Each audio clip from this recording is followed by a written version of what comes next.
So why a people's section? Well, that's kind of obvious, I think, because there are some concerns for the patient, whether it's friends or family, whether it's police, whether it's the person's GP, and there are worries that the patient can't function by themselves at home or in the community. The Mental Health Act has a lot of legalities and very specific criteria for somebody to be appropriate to be detained or sectioned.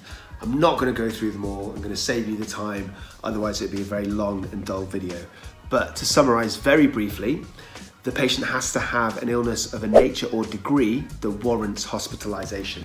Nature is like a description of the previous history of the illness, so what caused relapses, what caused remissions. Degree is the intensity of the disorder at that exact moment in time. And it has to be such to be detained for their health, their safety, or the safety of others. And actually I have to say that the threshold is quite high. So you could be psychiatrically quite unwell, but still not be detainable. So to give you an example, there could be a man who's hearing voices that are insulting him as opposed to hearing voices telling him to hurt people. So because there's no risk and because he's able to function, he might not be detainable. Similarly, you might have, say, a woman who is depressed. She might be isolative, maybe she's sleeping poorly, maybe she lacks energy, but because there's no risk to self, there's no self-harm, no intentions of suicide, again, she might not be detainable. In those cases, we would try and treat the patient in the community first. There seems to be this common misconception that psychiatrists want to detain people or that we go out of our way to do that, and it's just simply not true. I mean, there's no incentive. We get paid the same whether we've got one patient on our ward or 20 patients. And in fact, you could argue that it's actually easier to do work with less patients. And also another big factor is that the availability of beds is limited, and it seems to be getting worse as time goes by. So it's actually quite hard to find hospital places for patients appropriately, especially in a timely manner. Just to illustrate this, I can tell you that I've been a medical doctor since 2003.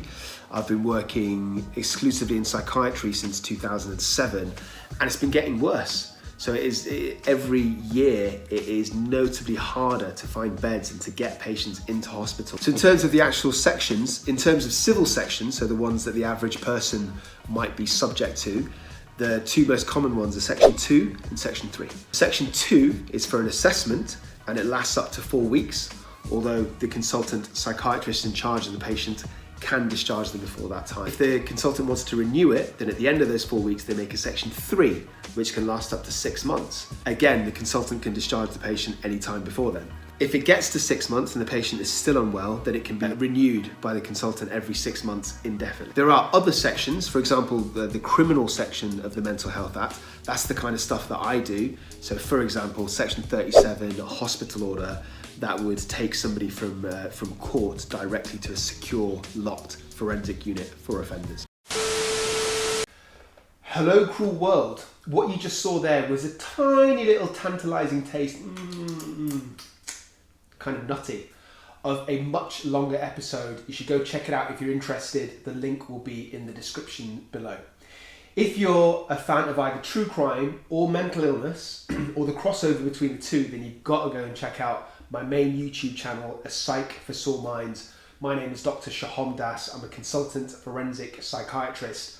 I assess mentally disordered offenders for a living so that you don't have to. My channel covers a whole range, a smorgasbord of topics related to true crime and mental illness. For example, high-profile true crime cases with my own kind of personal psychoanalysis of individuals.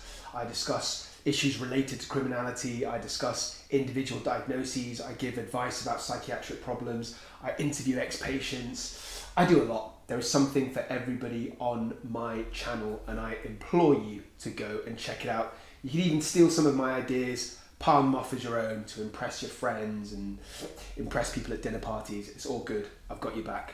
Until next time, stay euthymic, check out my channel, and please do not forget, I love you.